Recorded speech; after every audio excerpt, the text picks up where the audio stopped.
good morning, everybody, or good afternoon. So it's Mrs. Stepanovich's art class here. And we are going to be learning about styrogami. Okay. So styrogami is taking styrofoam and making sculptures out of it. We've already looked over the PowerPoint. You've seen examples of it. Our project, the project you're going to be working on, is you taking 3 cups, let's see if I can fix that a little bit, 3 separate styrofoam cups and cutting pieces and then transforming them into a freestanding sculpture. Let's see, this one's having a little bit of trouble. Oh, that's just the way life is today. This is the 3rd time I've tried to make this video and my phone just keeps dying out. So they have to be freestanding. We'll talk about that. So we start off with 3 paper cups that you have, and you have other materials you need. You have your, let's get this guy out of the way. You have your blades, and if you don't have these things, then you can easily use the scissors. That's perfectly fine. You need a pencil. You need your tacky glue. And the small thing of pens. And yeah, that's probably, those are the main things. All right, so how you start off is you need in your sketchbook to draw 2 separate images that you're going to use. You're going to pick one of these that you like the best, all right? Again, it's freestanding. The criteria that it has to have at least 10 separate pieces. It's abstract. It's not going to look like anything, not going to look like the Eiffel Tower or the Statue of Liberty or anything. It's just going to be free flowing structure, all right? So what I want you to see is that whatever, so I have 2 circles here, I drew a circle here and said I need 2 of those. I need, how many of these? 1, 2, 3, 5. So I drew that and I put a 5 there. I need 1 of these, 1. I need 1 of these, 1, and 1 of these, 1. And the same thing for down there. Whatever I think I'm going to be cutting, I drew a little picture and wrote down how many I'm going to need to cut. All right? So let's talk about, you also need a cutting board, and a cutting board, something heavy for you to cut on. You're not going to cut on your dining room table unless you have a cutting board on there, or don't cut on your bed or carpet or pillow. It has to have something hard that you're going to be cutting with, all right? So let's talk about how to make the cuts. Well, first of all, let's talk about safety features with the knife. So this is X-Acto knife. This is X-Acto knife, and this is the utility knife. And the utility knife has this little gizmo right here that you push all the way up, and then there's a little thing right there. You push down, and that locks the blade. When you want to close it, you push that down. So once again, you push it all the way up, lock the blade. All right. So this is how simple it is to cut. You have to gouge it first, press it in, and then rotate this. And you're going to take a lot more time than me. But so that's how that goes. Things you have to remember is when you're cutting, your hand is never going to be in back of something. So I wouldn't have my hand here and cut.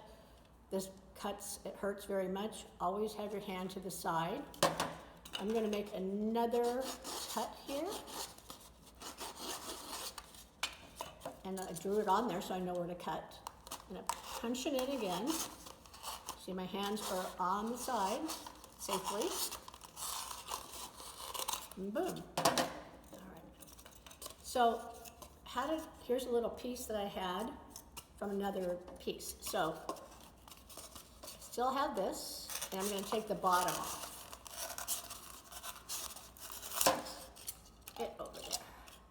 Then I'm going to make a cut on the side over there and move it around and make a side over there, and then I have a piece like this. for me, oops, sorry, for me to play around with, all right? So let's say this is the piece. And I want to make it that piece right there, okay? So I draw on here another square, because it's going to be a square within a square. And again, my hands are over the side. And I rotate the piece as I'm cutting it, so my hands are always in a safe spot. Okay? And then I punch it out, and then I have that. Let me move that up a little bit. Okay, so then I have that. So how do we connect the pieces together? So let's say I want to connect this piece to this piece. So there's different ways. You can take tacky glue and attach it right on like that, and it will dry. Or while you're waiting for it to dry to make sure it adheres, you might want to take a pin and stick it through there while it's drying, like that, okay? You just put that inside. So you just keep building things up like that. And, you know, and you need to kind of follow your plan, but I want you to understand that your plan can change. While you're cutting, you may change your mind altogether, that you don't want it to look like that. That's perfectly fine. This plan in your sketchbook was just to get you to start thinking and to make things easier for you. So it's a challenging project. You're going to have some trial and error and frustration. But what I want to show you is how the pins are used. I'm going to hold this up really close. So can you see how the pins will be visible? They're holding pieces together. Hopefully you can see that. There's some pins sticking out, and they're fine. Those are going to remain there. All right? So this is a very nice sculpture right here. Having a hard time staying up, but besides that, pretty good. See, this one went like this. Okay, let's get that out of the way. And they added all kinds of pieces there. And so there's just like a pin that sticks all of those on to this piece right here. And you can see inside, there's pins. Got it? So the thing with your sculpture is, again, you have to have at least 10 pieces. It has to be freestanding, and it can't look like it's a paper cup. So I'm going to show you something that someone turned in that looks like a paper cup. It feels like a paper cup. There's no mystery. Everybody knows it was made from a styrofoam cup. So this would not work out. All right, so here's another one that you do not want to do. All right, first of all, it looks like a crown, and this is supposed to be abstract. It's not supposed to look like something real, all right, completely new. And you can see the paper cup still. So keep that in mind. Again, there's all kinds of examples in our PowerPoint, and you can go online to find a whole bunch of other examples of Styrogami. There's a whole lot of them. It's a pretty popular project for 3D art. So here's things I want you to remember. It's me. Hi. Hello, everybody. Is that there's going to be a lot of trial and error. You do need a dedicated space to have this, because you won't be able to finish it in one sitting. All right, it cannot be done in 90 minutes. If you do, it's probably not going to be something of quality. So think about that. Give yourself permission to make mistakes, because that's going to happen. Absolutely, it's going to happen, and to rework things. Again, your initial drawing, it may not look like that. Just remember that. Remember, you may decide as you're cutting, it's like, I really want to just make everything out of circles. Cool. Just make sure you have at least 10 pieces, that they are stuck together either with the tacky glue or the pins, and that it is freestanding. And I've given you quite a lot of time to do this. Well, you can check Schoology for the date, and you can also check Gradebook for the date as well.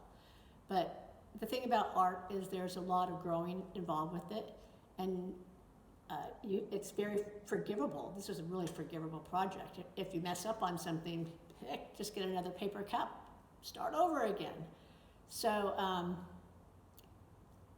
take your time, be careful with the knife. Remember, your hands are not in the way. And anyway, I love you, I respect you. I want you to go and go forth, be kind to people, and I'll see you later. This was my first video ever, you can probably tell. Bye.